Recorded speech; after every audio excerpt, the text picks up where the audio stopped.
அரசர் அக்பர் எப்போதும் போல அரசவையில மறுபடியும் ஒரு கேள்வி கேட்கிறாரு. என்ன கேள்வினா, "நான் பெரியவனா? இல்ல கடவுள் பெரியவரா?" அப்படின்னு சொல்லிட்டு ஒரு கேள்வி கேட்கிறாரு. ஏன்னா அரசருக்கு தினமும் ஒரு கேள்வி கேட்கணும். அந்த கேள்விக்கு ஒரு சுவாரஸ்யமான பதில் நமக்கு கிடைக்கணுங்கிறதுல ரொம்ப ஒரு ஆர்வமா இருந்த ஒரு மனிதர்.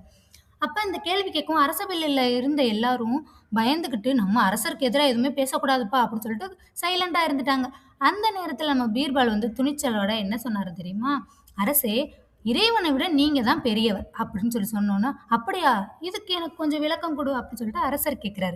அதுக்கு பீர்பால் சொல்றாரு, "அரசே, உங்களுக்கு யாராச்சும் புடிக்கல, இவர இவருக்கு தண்டனை குடுக்கணும் அப்படின்னு நெனச்சீங்கன்னா, நீங்க என்ன செய்வீங்க? இந்த ராஜ்யத்த விட்டு வெளியேறு அப்படின்னு சொல்லிருவீங்க. ஆனா இறைவனுக்கு ஏதாச்சும் ஒரு தண்டனை குடுக்கணும் அப்படின்னா, இந்த ராஜ்யத்த விட்டு வெளியேறுன்னு சொல்ல முடியுமா? ஏன்னா இந்த ராஜ்யம் முழுவதுமே இறைவனுக்கு சொந்தமானது.